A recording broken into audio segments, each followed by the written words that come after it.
Hey guys, how's it going? Octopus here. Welcome back to Union Cross and my Zack B Metal Spotlight. I'm going to show you guys my trait rolls on my main account.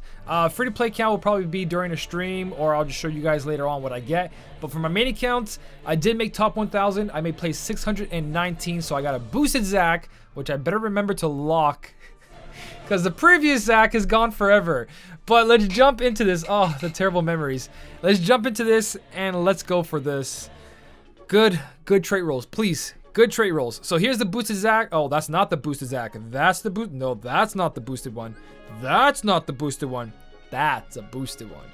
That's the boosted Zack. So if you guys don't know how to tell when a metal's boosted, it has yellow numbers for strength and defense compared to just the white plain text there. So this is my boosted one.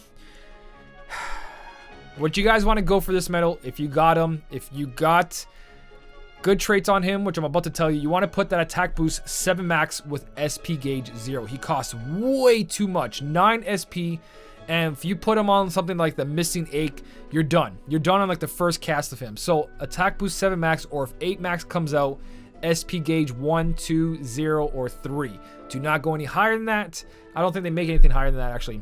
Just make sure that you put attack boost max with SP gauge on him. Very, very important.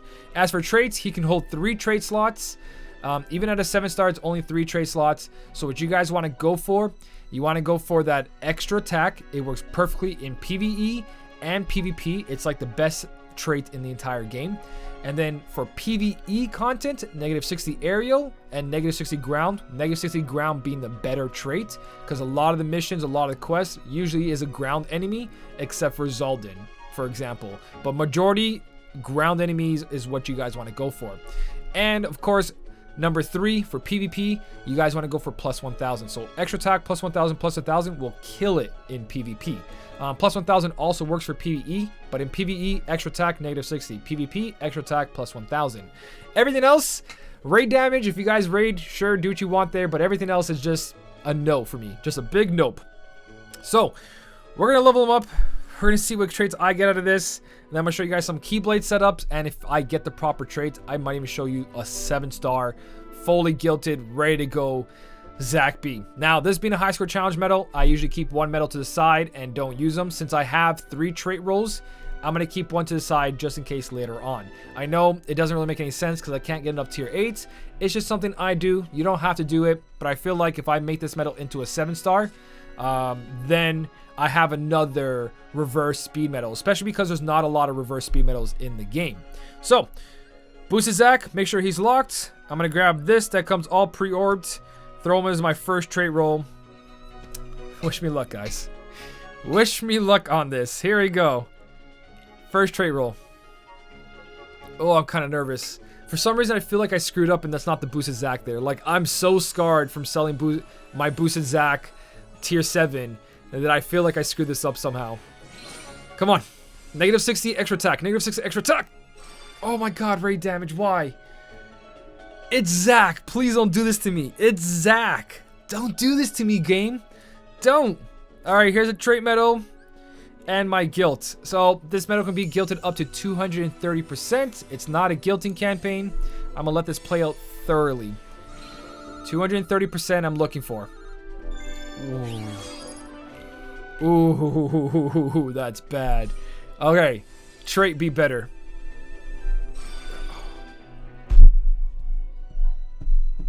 Oh no.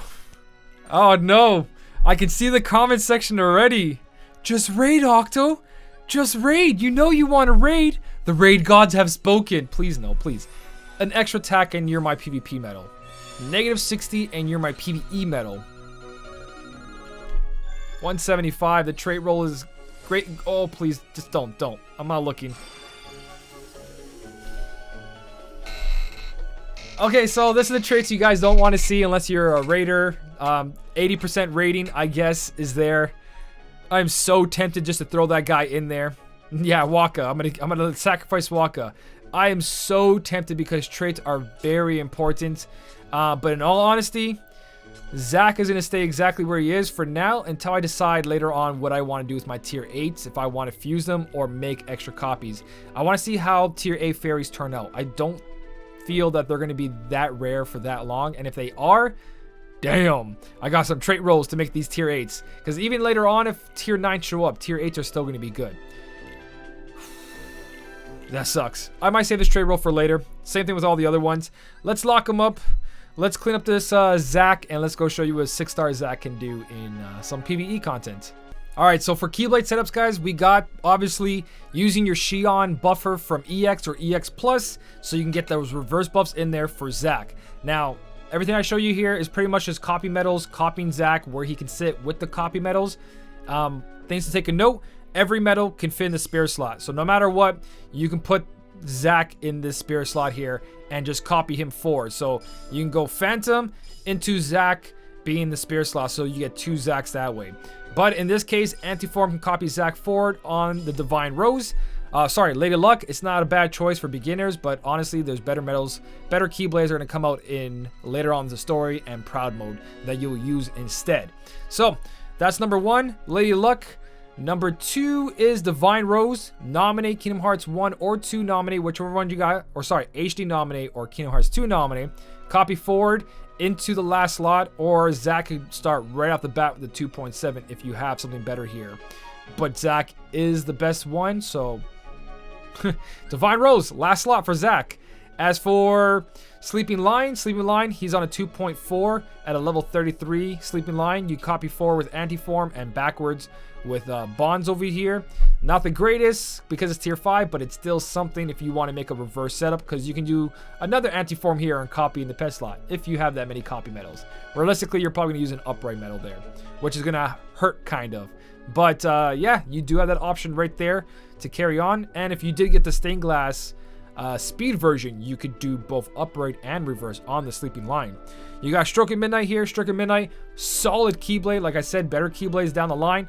I do have a lot of sub slots, so this is not realistic for some people. But yeah, nominate copying forward and Key Art beginnings copying backwards to hit the Zack and just do crazy damage, which is really, really good as well.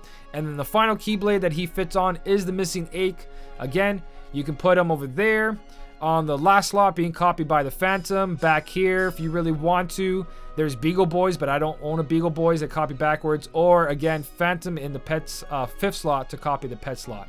So also here, an Antiform. So you got lots of options. Obviously, Missing Ache is made for this kind of stuff. So you can mix and match where you want to put this guy. That is basically Keyblade setups. I'm going to go into a match and show you how much damage he does. But I'm not going to put anything on him. I'm not going to put any mirrors on him, any skill, any chips, because currently, right now, I'm disappointed with the traits. I might put Attack Boost 7 Max Lux Plus on him. Who knows? But then that costs 9, and yeah, there's a big hurt with my Zack at the moment. That kind of sucks. But we'll see what happens in the near future. Alright, so I'm going to go with the Stroke of Midnight, with the boosters I have, the sub-slots and everything. We're going to go with the Naked Zack, just to see what he does. And then I'm going to copy him twice with 2 -60 ground, because we're going to face a ground enemy right now. Magic to be exact, so we can do the maximum damage. So, I really don't expect much from this, from Zack himself, but you can see what he can do with the -60 on him as at least a tier 5. So here's the perfect buffs. This is the first Zack doing 10 million per hit as a tier 5, and then Zack himself without anything, 1 million per hit. So not a really good showcase. Here's another 10-5 with 7 max, 11 million per hit. Great damage being copied. Having those -60 grounds definitely help when you're facing an enemy like this. But again, if your Zack's not 7-star and you can't make him 7-star, don't waste the resources on him. If you can make him 7-star and he got good traits, by all means, go right ahead, guys. But I think my Zack's going to lay dormant for a bit. I know you guys are probably saying, you've been having amazing luck. You can't expect... I know that. And also, I know some of you guys are going to be like, just fuse the other Zack in there. There's no point holding it. You're not going to make this one 7-star. Why would you make the other one 7-star? I'm still deciding what I'm going to do with my extra copies of all my high score challenge medals. I could just put them in now, use them to their full potential, or they could be fused together and get nothing out of it. I kind of wanted personally just an extra copy, just for collecting wise, because RNG is RNG and you can't trust it. It is smarter just to reroll a trait, but some people get lucky, some people get nothing, and then I'm just stuck with a bad Zack and not 2 Zacks, if that makes sense. But that is pretty much the Medal Spotlight. I feel like just popping in my free-to-play account and doing those trait rolls, because that's probably going to turn out better, because free-to-play has been killing it compared to my main account, but who knows?